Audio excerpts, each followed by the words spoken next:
for the last video, but I had to do this again this morning. My audio was not good on the first run. So welcome to my daily housing crash update.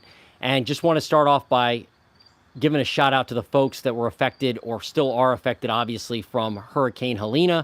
Not a great situation at all. And please keep your thoughts and your prayers with those that were affected by that and still going through some, no doubt, pain and confusion and worry and anxiety because of what's occurred with the hurricane. Now, the hurricane came up obviously from the south, but all the way to where I live in Ohio, we were definitely affected. So my primary home, thank goodness, wasn't affected, but had some rental properties with damage. And I actually caught a comment on another channel that specified that they actually had damage in their rental property, flooding, and not covered by insurance. So if you are a landlord, that's something, even if you're not a landlord, if you own property at all, you must, I'm begging you to check out your current homeowner's insurance policy and what it says regarding flooding. Because if you have damage, whether a rental or not, and you are not covered by your current insurance and you don't have flood insurance, all the damage is on you, unfortunately, and that's not fun. So that's my shout out today. Keep those in your thoughts that are going through this tragedy, and use that as a reminder to check out your current flood coverage and what will happen if there is a tragedy like that to the property you live in or a rental property. So that's just a good reminder. Now, on to new home sales. So U.S. Census Bureau puts out a monthly report on new home sales. The link's in my description below, and I'll put that as soon as we're done with the video. I'll put that in the description. So the sales, August of 2024, just last month, we had 716,000 new home sales. July of 2024, we had 751,000 units sold.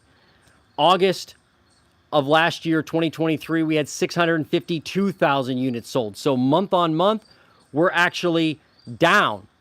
Yeah, we're down 4.7% month on month with new home sales, but up year on year with new home sales, 9.8%. So we have, new home sales aren't slowing down, it doesn't look like. That's not crashing, but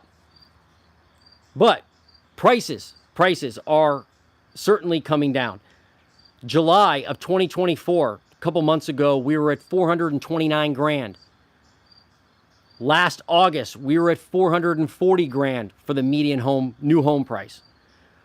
August of this year, 2024, $420,000. So we went from August 2023 at 440 to July at 2024 at 429, all the way down to August of 2024 at $420,000. So a lot of people say, hey, new home builders are flooding the market with inventory and their prices are going to continue to crash.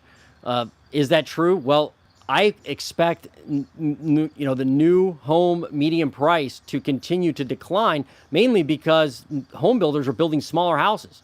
They just are. On average, the square footage, if you look, has come down.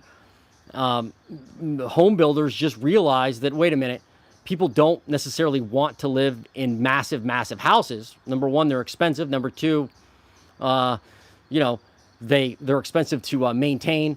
And as home affordability just gets wrecked further, I expect home builders to build smaller homes. That will drive down new home prices. And if you're in a market where you have a lot of new homes and you're looking for a house, you may want to check out new homes because there's probably some good deals there. There's probably a lot of builder incentives. They've been giving away interest rates in the 1%, 2%, 3% range for a long time now. And rates matter. So new home sales obviously have slipped month on month, but year on year we're up on the number of units sold. And I don't think builders are going to make the same mistake that they made in 2008, where they were basically overbuilding and, ended up being a lot of the cause of the disaster we had with the housing market, where there was just a ton of unsold homes. I expect that a lot of them realized that was a major mistake and they've curtailed the supply. Right now, we're just under, I think we're right at 8.1 months of supply, according to the census report. Not a ton of inventory out there. And it's definitely not in every market, because it's not in my market. There's not a ton of new home building where I am in Ohio. And that obviously keeps existing home prices high. So are prices coming down? Overall, they are, because I think home builders just know they got to build smaller homes. They just have to. And, the whole thing of, well, 3-bedroom, 1-bath, 1,000 square foot home that you saw in the 50s and 60s built like little ranches, those aren't built anymore, it doesn't seem like. All I'm seeing, usually up until the last year or so, has been massive 3,000, 4,000 square foot homes. And that's because builders also know that it's hard to make money at a smaller house. But I think that's where the market's headed. People want smaller houses. And so will prices continue to come down from the median, from a median basis? Probably over the next couple of years. I would expect that, but I don't think the number of sales, I don't think that's going to slow. People still we need inventory. People need a place to live. And if they can build smaller homes for less money, I would expect that to help sales and obviously bring down prices from the median. But price per square foot's probably not going to go down anytime soon anyway. So that's my housing crash update for today. Sorry for the redo, but thanks for joining me. Like, subscribe to my channel. We'll do this again tomorrow morning, 9 a.m. Eastern.